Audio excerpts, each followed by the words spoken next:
Hello YouTubers and welcome to the beginning of a new week. We've made it to Soup Monday, we've made it to get the opportunity to see how good we can be as the Yam Squad in this new week. But today, as you can tell from the title, we're talking about winter training and what it entails, what it means for me and what it might mean for you. And there's a visitor as well. Hello Maya.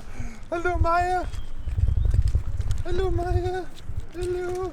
There's Stanhope's dog for a visitor on the beginning of this Soup Monday, and let's go give her back to Stanhope. Where is she? Oh yeah. And Maya has made it back to Stanhope. And we're going to go into the club, get changed, get ready for, again, since we had some more intensity, or quite a lot of intensity last week, we're building back up into that winter training that we'll talk about later. So we're going to hop on the erg first thing and get some cardio in, oh yeah.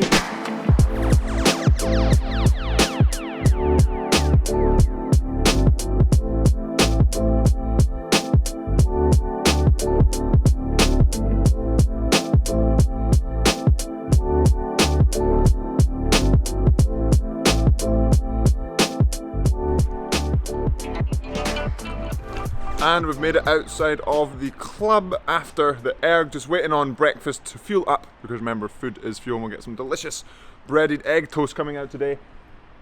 Not sure if you could see in the time lapse, but that was a very heart rate orientated workout, because we all sat down on the ergs, and then as I started the battery gave out, so the screen wasn't working, and so we're just doing a steady state erg, and I did the first half purely based on heart rate. So the guy next to me, Ollie, had my heart rate on his screen so I could see that and then work on my erg, and then the coaches were getting batteries, so I got the second half of the battery in.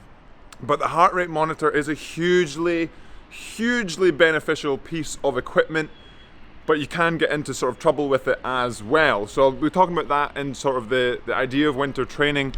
But a big part of winter training is being consistent through the whole winter. It's not just a case of going out really hard, pulling big numbers. Say you have some test pieces, some half hours, some 2Ks, 5Ks, whatever it is, 6Ks you do during the winter.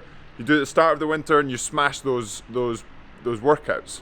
And then at the end of the winter you do them again to see if you've improved, and you struggle with those pieces. Perhaps because you've overdone it or you've lacked a bit of that consistency. So heart rate training can really help with that consistency, but also it's not a be all and end all. So the other day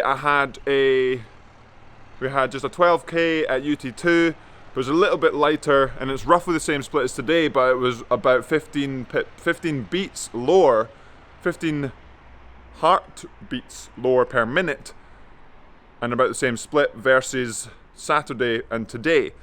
And so that can be loads of different things. So the time of day, the temperature in the gym itself, the amount of fuel, type of fuel you've had, amount of rest you've had, loads of different things can affect it. So you have to be aware what can affect it, and then you can establish your own zone. So my heart rate zone for quite an easy workout will be 125, and then for our UT2 or steady state session, and then pushing 145 for the top end of that, or that's what I want to have, the top end of that UT2 or steady state session. If it's going above that and climbing, then I want to make sure that I back off just a little bit so the split holds consistently, because if I'm able to stay in that band, it means that I'll get the maximum benefit from that workout, and then be able to sort of go hard on the hard workouts and be sort of relatively fresh on the easy workouts. And that's a huge thing for being consistent, especially if you train multiple times a week, because you want to get all of the workouts in the proper zones. So hard workouts hard, easy workouts easy, and then generally not too much of the medium workouts in these sessions anyway. But now we're going to get some breakfast and go see Yam. Oh, yeah.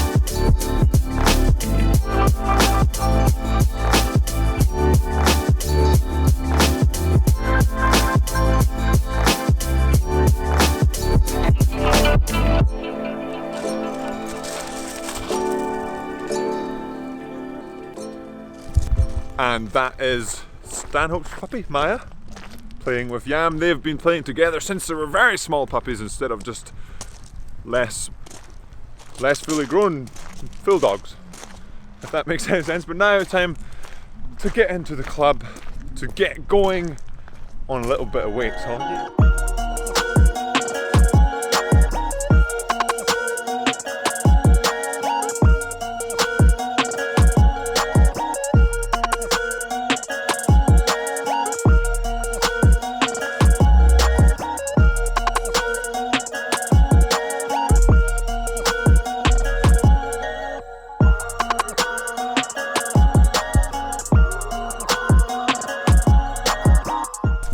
And we've made it into the house. As you can tell, we're not at the club anymore because just editing the video and went to put it together, had a long chat about winter training, what it is, what the benefits of it are, where it might happen, what kinds of training are usually in it.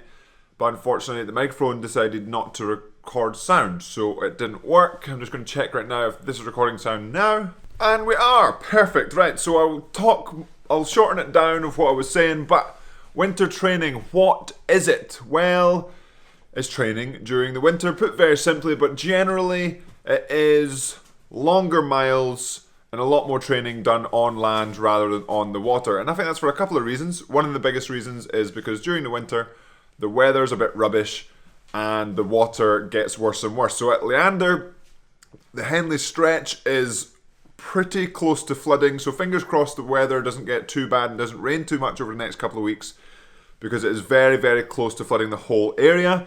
And a lot of areas around here are flooded, which means the water itself is very, very turbulent and very, very fast. So if you're not a competent, say, sculler or even just rower in general, it can be quite difficult to row on the water when it's flooded and when it's that high.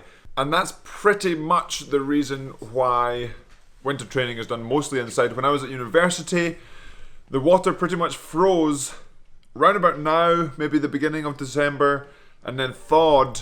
One of the latest years was mid-April. I remember we had a race in April and the water thawed the week before the actual first race of the season.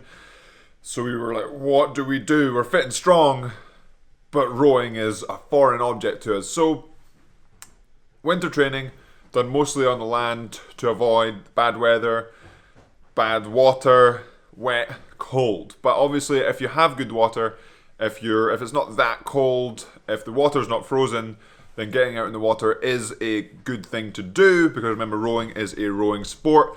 And especially in other places, like I remember seeing pictures from our friends over in the west coast of America during the winter where it was 20 degrees and sunny and they had awesome water and we were stuck inside. The water was frozen, there was 6 feet of snow around, so different things. And if you're in different places and you have lovely water, then why not use it? But what do you do during winter training? Well, generally it's a lot of miles. It's a lot of time spent trying to improve your fitness and trying to improve your strength. I think a massive part of winter training is doing weights, like we did today, making sure we can handle or improve our ability to handle the increased amount of miles.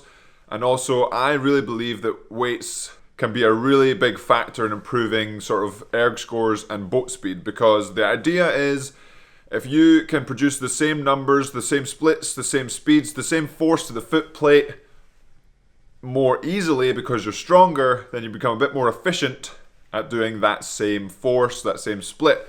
So you should be able to do it better and then be a bit more sort of focus on the technical side of things rather than purely focusing on, so you're in the middle of a race and you're going flat out, it can be quite difficult to focus on more than just going flat out. So if you're able to do that same split but a bit more efficiently, then there's a little bit more space for focusing on the technique and rowing the boat that little bit better. But you do big miles in the winter training as well to help improve the fitness, to push the fitness up, because generally there's a bit less racing, so a bit less need to be fresh. And all the races that do happen are generally head races, so a bit different to the sort of short, sharp sprint races that go on during the summer months. So there's a bit less racing, so it means you can just sort of put the head down and go for getting fitter, getting stronger. And essentially the easiest and best way to get fitter, to increase the fitness for rowing or any endurance sport, is just to do a lot of it at a certain intensity for a long period of time.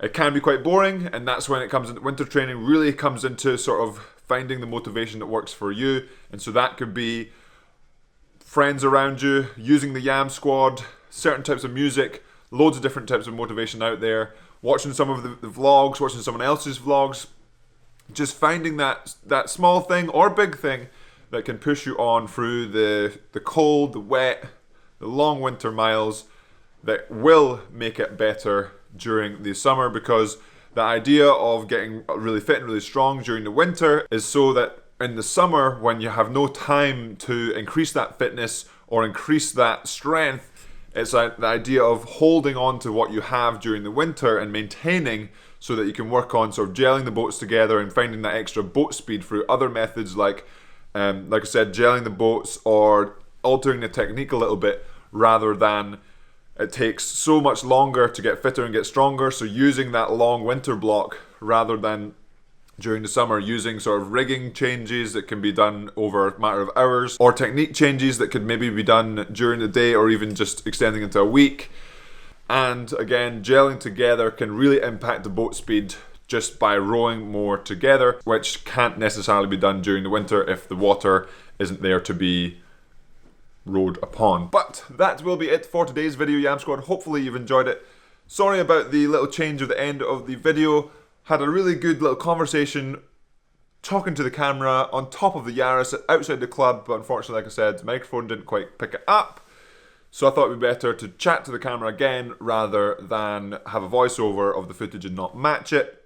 And then coming up, we're going to keep on into the winter training. Going to try and make more videos related to getting through the winter training and also helping on the rowing machine. So extending the rowing machine series coming up. Hopefully, fingers crossed, in the next couple of weeks we'll have more of those videos. And as always, remember, subscribe if you haven't already. Hit that like button and I'll see you tomorrow for some more winter training. Oh yeah!